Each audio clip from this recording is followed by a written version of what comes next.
Sichisoni chokha Chifundo, Koma Mwai ndi Mayankho. Zina la Atate ndi la Mwana ndi la Mzimu Woyera. Amen. Chaulere cha Ambuye athu Yesu Khristu, chifundo cha Mulungu Atate komanso chiyanjano cha Mzimu Woyera zikhale nanu abale. Tonga mukuzwa kuti la Mulungu lapitali timakamba za chifundo cha Mulungu. Ndiye tikunena kuti sichisoni chokha Chifundo komanso Mwai ndi Mayankho. Tatiye nditenge mawu athu kuchokera mkalata ya Yohane Woyera, kalata yoyamba Yohane chapter cha 5 ndime ya 1 mpaka ndime ya 6. Okondedwa anga, munthu aliyense okhulupirira kuti Yesu ndiye mpulumutsi wolonjezedwa uja, ameneyo ndi mwana wa Mulungu. Ndipo aliyense wokonda bambo amakonda ndi mwana wake yemwe. Chodziwitsa kuti timakonda ana a Mulungu ndi chakuti timakonda ndi kusunga malamulo ake. Pakuti kukonda Mulungu ndiye kusunga malamulo ake kumene, ndipo malamulo ake saliolemesa, chifukwa aliyense amene ali mwana wa Mulungu amagonjetsa dziko lapansi. Chimene timagonjetsera nacho dziko lapansilo ndi chikhulupiriro chathu. Ndani amagonjetsa dziko lapansi? Amaligonjetsa si wina ayi koma okhulupirira kuti Yesu ndi mwana wa Mulungu. Yesu Khristu ndiye amene anaza pozera mwa madzi pa ubatizo wake ndi mwa magazi pa imfa yake. Sadazere mwa madzi okha koma mwa madzi ndi mwa magazi omwe. Ndipo Mzimu Woyera ndi amene amatichitirapo umboni, pakuti Mzimuyo ndiye choona. Mawu a Ambuye. Tithokoze Mulungu. Abale anzanga, mbale imene munthu umanyamula popita kwa Ambuye ita kukumanisa zabwino kapena ita kupezesa zabwino. Mbale imene niyo mmanyamula popita kowerenga baibulo lanu ita kukulandirisani zabwino kapena kukumanisani zabwino, malinga ndi mmene inu mwatengera mbale yanuyo. Pachamana kuti ukatenga choyezera chaching'ono, Mulungu amakupasa zochepa. N'chifukwa chake Ambuye Yesu adanena pa Luka 8 ndime ya 18 kuti muzichenjera ndi mmene mmamvesera mawu. N'chifukwa chake pano pa Word Made Flesh timatambasula mawu moti atambasuke bwinobwino, ncholinga choona kuti tipeze phindu lalikulu kuchokera mawu aja. Sitikubwera pano pa Word Made Flesh ndi kakapu kakang'ono ayi. Pano pa Word Made Flesh timafuna kubwerapo ndi chibeseni, chimbale, chinkunda, chingolo, ncholinga choona kuti tiamvese mawu aja moamwe azabwino atipindulire pa moyo wathu. La Mulungu la chifundo cha Mulungu. Mulungu wa chifundo cha Mulungu. Kodi chifundo ndi chisoni ndizofanana? Kodi tinganene kuti la Mulungu la chifundo cha Mulungu tikathe kunena kuti la Mulungu la chisoni cha Mulungu? Kodi chifundo cha Mulungu chinalipo kale kapena chimabwera ukalakwa? Kuti ukalakwa pamene no chifundo cha Mulungu amakachitakasa kumakhala ichoko ndi kuchibweresa, kapena chinalipo ndi kale? Kodi pali ife pano, kodi pali inupo, chifundo cha Mulungu chilipo kapena palibe? Mukuchiona kapena simuchiona? Nanga chili pati? Kwa ine chifundo cha Mulungu ndi kupezeka kwa Mulungu pakati pathu nthawi zonse. Chimenecho ndi chifundo cha Mulungu. Zita kukhala kwa inu kuti kodi chifundo cha Mulungu muchichokeresa patipo? Kuti tikupaseni Bible kunena kuti tatifotokozeni kodi chifundo cha Mulungu, kuti tizikamba za nkhani ya chifundo cha Mulungu, nkhani zache zikuyambira pati? Zili kwa inu kuti muyambira pati? Kodi nkhani ya chifundo cha Mulungu ikuchokera pa tchimo la Adamu ndi Eva, kuti atachimwa pajano pamene no chifundo chinazabwerano ndi kwasokera ma jeans yawo aja zovala za chikopa? Kodi kapena mungaene kuti chifundo cha Mulungu chikumachokera pamene Ambuye Yesu anabwera, kuti Yesu uja pakubwera anabweresa chifundo cha Mulungu, kuti mtundu wa anthu utachimwa iye uja anabwera ndi kuzaupasa moyo watsopano? Kodi chifundo cha Mulungu muchiyambira pamenepo? Kwa ine ndafuna kuti lero chifundo cha Mulungu ndichichokerese palamulo lomwe lija limene adapereka Mulungu mmene ankalenga dziko. Likuchokera pa ntchito imene iye Mulungu mwini wake anatipasa ifeyo ngati anthu. Genesis 1 ndi 28. Mubereke ndi kuchulukana, muzaze dziko lonse lapansi ndi kumalilamulira. Chifundo cha Mulungu chimenechi chikuchokera pamene mawu amene ndawerengaja akuchita kufunsa kuti kodi ndi ndani amagonjetsa dziko lapansi. 1 Yohane 5 ndi 4 mpaka 5. Kwa ine chifundo cha Mulungu chimenechi chikuchokera pamene Ambuye Yesu Khristu atauka kwa akufa anatuma ophunzira ake ndikuwauza kuti mupite ku dziko lonse lapansi mukalalike uthenga wabwino, Mateyu 28.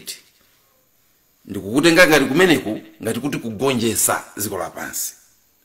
Mukalalike uthenga wabwino moti aliyense akaulandire, kumeneku ndi kugonjetsa dziko lapansi. Mmene akunena kuti muberekane muchulukane, sakunena kuti muzingobereka anatu. Mmene akunena kuti muberekane muchulukane, kwa ine zikutanthauza kuti akhristu muchuluke, anthu abwino muchuluke. Mukachuluka anthu abwino mugonjetsa dziko lapansi. Singani wangobereka anthu anatu apa iya. Muchulukane muberekane, anthu abwino muchulukane muberekane, akhristu muchulukane. Koma lamulo la Ambuye Yesu kuti mupite ku dziko lonse lapansi, kwa ine likubwereranso ku Genesis konkuja muligonjetse dziko lapansi. Ndi uthenga wabwino. Mupite mabanja onse muligonjetse, mugonjetse mabanja onse ndi uthenga wabwino. Kodi banja lanu munaligonjetsa kale ndi uthenga wabwino? Kapena sunafike uthenga wabwino kubanja kwanu chifukwa choti mapanga chibalaliso chaka ndi chaka? Kodi mpakati wanu munaugonjetsa wonse? Kodi dziko la Malawi ndilogonjetsedwa ndi uthenga wabwino? Ayi.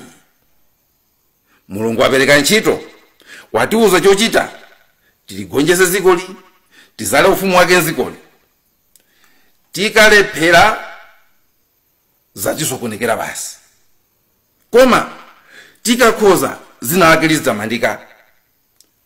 Chifundo cha Mulungu ndi pamene Mulungu akuoneka kuti sakufuna kuti ife tilephere. Ndipo kusafuna kuti tilephere kumeneku ndi pamene iye ujano akubwera ndi kuzakhala kumbuyo kwathu. Kuzayima dife kumbuyo kwathu kuna kuti tiyeni aphwanga. Sindikufuna kuti mulephere. N'chifukwa cha Ambuye Yesu pa Mateyu 28 uja kumapeto ananena kuti ndili nanu mpaka na kumalekezero a dziko lapansi. Sokomatu akuti watuma ndi akuwuza kuti ndili nanu aphwanga. Mulungu safuna kuti tilephere kuligonjetsa dziko lapansi. Chifundo cha Mulungu ndikupezeka kwake kumbuyo kwanu nthawi zonse. Chifundo cha Mulungu ndikupezeka kwake mmoyo mwathu nthawi zonse. Kupezeka ngati yankho pa zonse zimene zingativute. Choncho titati tipereke funso la kuti kodi chifundo ndi chani? Mayankho ake ndi awiri amene ndikufuna kupereka. 1. Chifundo ndi chisoni. Munthu amene wapalamula ndipo anayenera kupasidwa chilango, chibalo, iwe ndikunchosera chibalo chicha ndikumuwuza kuti basi zatha, zipitirira ndi moyo wako, amene wanchitira chifundo. Apa tikamanena kuti tikupempha chifundo cha Mulungu ndiye kuti tikupempha kuti atikhululukire machimo athu amene ife tinapanga. Mkazi wako wakuputa, wapanga chinthu choyipa, iwe wakwiya, ndikumuwuza kuti zipita nditu utuluke nyumba muno, sindikukufuna. Ndikunyamula mabulangeti achipanja chi, mapoto ake panja chi, iye ujananyamuka nalira napita. Nkhani yake aliyense kuimva mana kuti apodi ndiye mwapangadi bwino, ayi munthu anaonjeza uyu. Akupita patale pachayona ana maleta, iye uja abeta bwererani. Iye kubwerera. Ndakukhululukirani. Tengani katundu mulowese nyumba. Tengani mulowese nyumba. Chimecho ndiye chifundo, chisoni. Waumvera chisoni, chibalo chimene unanena kuti umpase wachichosa. Chonje uli ngati kuti wampasa moyo wanyuwani. Wampasa moyo wanyuwani, wampasa moyo wanyuwani. Kachiwiri, chifundo ndikupereka chance cha nambala 2, cha nambala 3, cha nambala 4, cha nambala 5. Ndi chifundo chimecho. Mwachisazo munkhani imene ndakupereka. Ukwati umene unathapo wambweza ndikumpasa chance chachiwiri. Munanchosa ntchito mwambwezera mwampasa chance chachiwiri, chachitatu, chachinayi, chachisanu. Chimecho ndiye chifundo. Kupereka chance china kwa amene analuza mwayi chifukwa cha mphulupulu zake. Tikamakamba za chifundo cha Mulungu chimenecho kuti amatipasa anthu mpata kuti tikhalisa amene kuti kodi Mulungu akati azitiwerengera machimo athu ndani akanakhala moyo, ndani akanakhala moyo. Koma lero tili moyo chifukwa kuti timapasidwa chance china. Mulungu amatikhululukira, amatimvera chifundo, amatimvera chisoni, amatikhululukira chifukwa chatilipo lero. Ndipo amanena kuti inuyo muzipangira zomwezo azinzanu. Kachitatu, timanenanso kuti Mulungu ndi wachifundo osangoti chifukwa chakuti amatimvera chisoni ayi, koma chifukwa chakuti mmene ankakonza zinthu, mmene ankalenga zikoli, adaoneratu zimene munthu azakumane nazo, zimene munthu azasowe, ndiye anayikiratu m'malo mwake zinthu zomwe ziyenera munthu uja. Anayikiratu maansala, anayikiratu mayankho kwa mavuto amene ife tili nawo. Chimecho chimene ndifuna kuti inu abale anga pano pa Word Made Flesh muchigwire ndikamakamba za chifundo cha Mulungu lero. Mukatenga Isaiah 65 ndi 24 amanena kuti pemphero lathu lisanafike mpaka mwapomwe iye amakhala kuti waziwiratu, ndipo amazatiyankha tisanasirize nkomwe kupemphera, azatimva tili mkati molankhula. Likutero kuti vesiyo nchifukwa chake muzapeza kuti ife akatolika tikamapemphera sitimasinzina. Sitimasinzina chifukwa chani? Timaziwa kuti Mulungu nthawi zina amayamba kuyankha mapemphero ako pemphero lili mkati. Amayamba kukuyankha usanamalize pemphero lija, ndiye yankho kuti limayamba kudusa iru. So ngati wasinzina uliona bwanji? Ndiye timafuna kuti yankho latu tiziliona pamene Mulungu akutiyankha mapemphero athu aja ali mkati. Ndiye ndikunena kuti ndikamakamba za chifundo cha Mulungu ndikufuna kuti ichichi chitipase maganizo onena kuti chifundo cha Mulungu chikutiuza kuti mayankho amavuto athu alipo kale. Monse Mulungu akalenga zikoli amaziwa kuti munthu azasowa chakuti, ndiye anayikiratu m'malo mwake. Sanadikire kuti muvutike kaye, choncho mayankho amavuto anu amkucha Mulungu anayika kale mziko muno. Chimene tikusowa ife ndikungoyilowa yofufuza mayankho aja. Ndikupaseni chisanzo ichi. Inuyo mmamva luzu, ndipo luzu lanulo kuti lithe mmamwa madzi. Kodi inuyo munayamba mwalira kaye kuti tikumva luzu kenako Mulungu nkumalenga madzi? Ayi. Analengeratu madzi ndikwasiya paja chifukwa amaziwa munthu ndamulengei siku linaza mva luzu azasowa madzi. Yankho analikhazikiratu. Inuyo Mulungu anaziwa munthu amene ndansiye umu mu Juni azizamva kuzizira, kuti azapanga bwanji? Azasowatu zovala. Musanamve kuzizira, musanasowe zovala zicha, iyeyo anazaliratu thonje, anapangiratu thonje kuti inuyo mukazazindikira kuti ndikusowano chakuti musangopita mukatenge mupange zovala zanu. Chimenecho ndiye chifundo cha Mulungu. Chimenecho ndiye chifundo cha Mulungu. Chifundo cha Mulungu ndikupezekeratu kwa mayankho. Pazimene ifeyo tikusowa tisanapemphe nkomwe. Mateo 6 ndi 7b amanena kuti anaziwiratu zimene ifeyo tikusowa tisanapemphe. Ndiye ataziwa anatani? Anazikiratu m'malo mwake.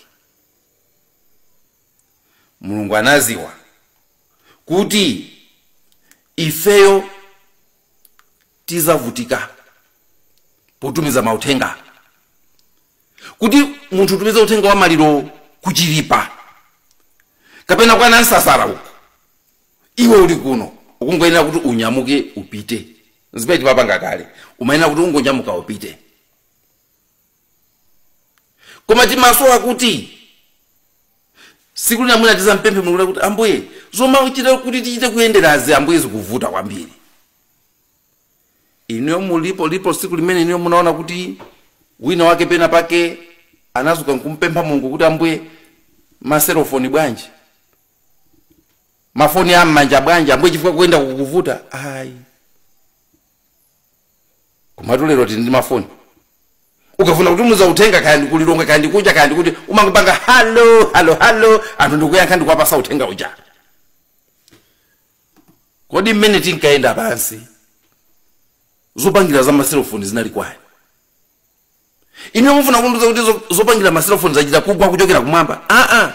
Zinalipo kale nziko muno. Zinalipo kale. Mayankho amene Mulungu anali atayika kale anazowa kuti munthu yezaswa kuti azapereke uthenga opita kutali. Kumano zinasowa kuti munthu we ufufuze. Chifundo cha Mulungu ndi chimenecho choti anazaliratu mayankho nziko muno. Anazaliratu mayankho nziko muno.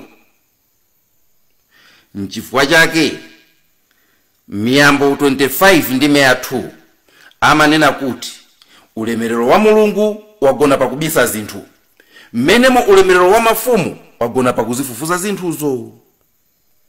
Sikuti Mulungu amatibisira kuti tisazione ayi, koma kuti tizipeze. Chifundo cha Mulungu chikutiitana kuti tikhale mafumu.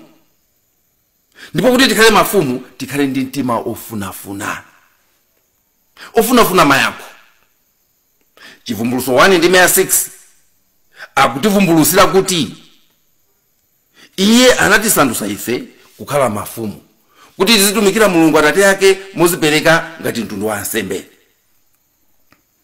Abale anzanga, akuti ndi amene ali mwana wa Mulungu amene amagonjetsa ziko.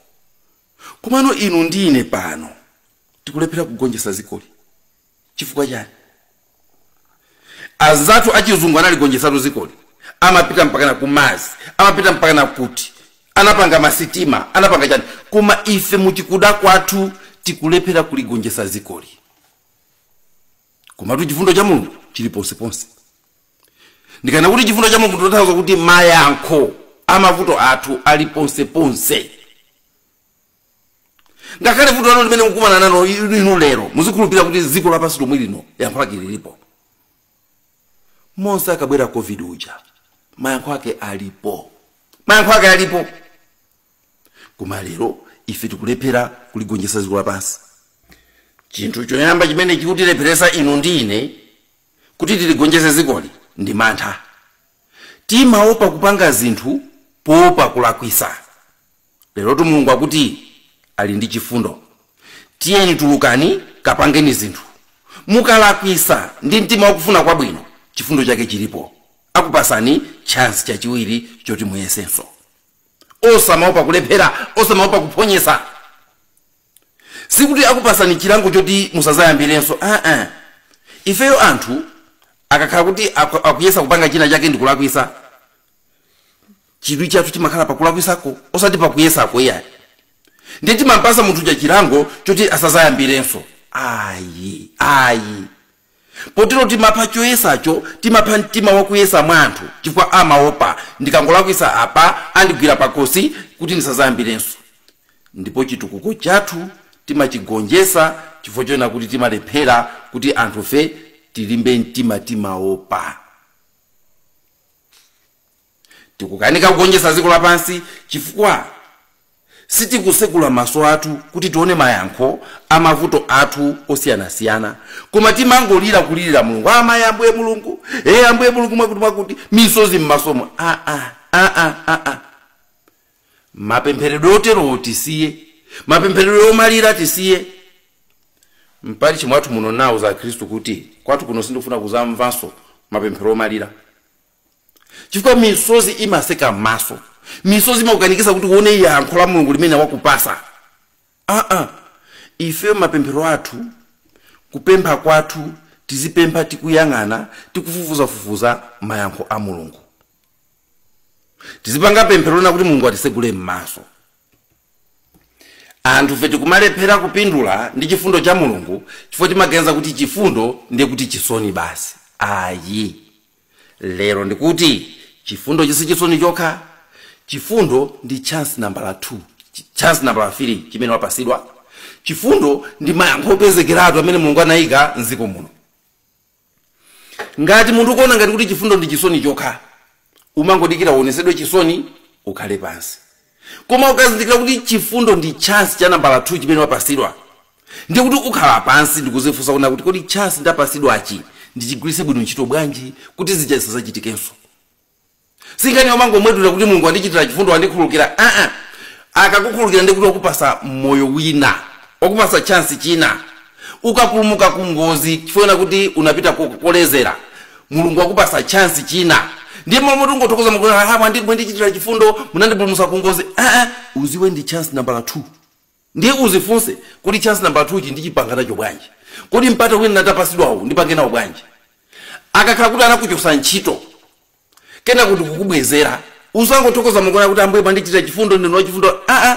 Uzo kuti ndimpata nambala 2 wapasidwawo, mwayi nambala 2 wapasidwawo. Ndiye uzifunse kodi mwayi umene uno ndikugwiritsa ntchito mwandondo chani.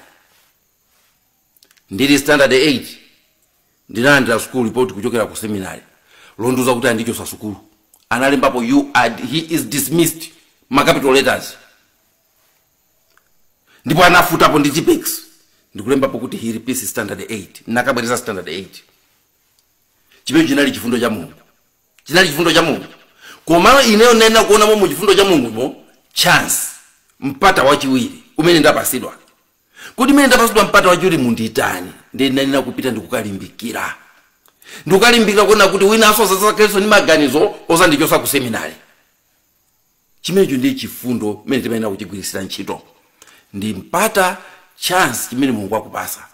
Koma muwerenge ndikangati kamene anthu feta pasidwa mpata wa nambala 2 ndikulephera kugwiritsa ntchito. Anakuchosa pampando kuti suzalamuliranso, mwamwayi Mulungu ndikukubwezeresa pampando paja kuti lamuliranso anthu akawiri. Malo moto unene kuti undimpata wanga umene ndapasidwa kuti ndionese kuti sine wankhanza, ndionese kuti munthu ndimakonda anthu, ndionese kuti munthu ndi munthu olongosoka. Ukukabwereza zomwe zija nzeru za azimbu yako zosathandiza zopanda ntchito, kulepera kugwiritsa ntchito chifundo cha Mulungu. Tikamakamba za chifundo cha Mulungu ndayina kuti ndi mayankho okhazikikiratu amene Mulungu anayika m'dziko muno. Kunabwera corona kunja kuno, kani mene usindizayisiya mpaka ndithu izamveke. Kunabwera corona kunja kuno, anzathu popanga mapemphero awo amapanga ndi maso oseguka oti ambuye aonese mayankho amavuto awo, chifukwa kuti mayankho ali m'dziko lomwe lino. Ife kuno timapanga chani? Kulira, misozi m'maso, abale mavuto azungu, tithandizeni ndikumalepera kuona mayankho amene Mulungu anatipasa pakati pathu.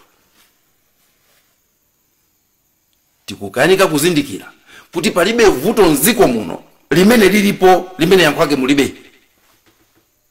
Mankhwala amatenda onsewa amene tili nawo sikuti anthu anachita kupemphera kuti Mulungu anachita kugwesa kuchokera kumwamba. Mulungu anayika kale m'dziko muno, zili m'dziko lomwe lino.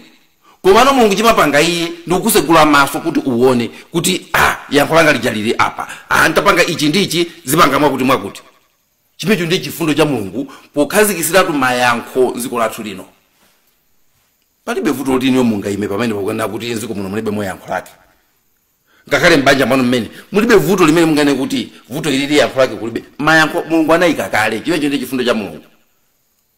Ndipo verse ndakupasa ndicha Lamia 25 ndi 2 akuti ngati mufuna kuti iniwe mukhale pa mtendere muiroyo mafufuza. Muiroyo mafufuza mayankho aja mwapeza. Timpemphe Mulungu kuti atithandize kuona chifundo chake. Chifundo chake chisakhale chisoni chokha. Chifundo chake chikhale mwayi wa nambala 2, mwayi wa nambala 3, mwayi wa nambala 4 umene tapasidwa, umene tikufuna kugwiritsa bwino ntchito. Chifundo chake chikhale chani? Mayankho amene anakhazikisa kale m'dziko muno, amene inu ndine chikungosowa ife ndi khama loti tiasake tiafufuze tiapeze tiyambe kuwagwiritsa ntchito pamoyo wathu. Sizowazira azungu tizizi kuti azungu atisakira mayankho, azungu atipezera masala, iye azungu atipezera chani, ife tizingogwiritsa ntchito zopeza azizathu. Tikukanika kugwiritsa ntchito chifundo cha Mulungu, chifukwa chena kuti Mulunguyo mitengo iliko kuno. Mukaona mitengo ija ndi chifundo cha Mulungu chimene chicha. Mukaona mapiri wachinamula njewa ndi chifundo cha Mulungu chimene chicha. Mukaona anthu nchali, mukapita kuchali chindi kwaona anthu mutasunjikana nchaji, chimenecho ndi chifundo cha Mulungu. Chifukwa kuti pakati pa anthu pomwe paja pali mayankho amavuto anu. Chifundo cha Mulungu chimenda nafe paliponsetu, chimenda nafe paliponse. Koma anthufe timakafuna tikasake kutali. Timpemphe Mulungu atuonese kumene kuli chifundo chake.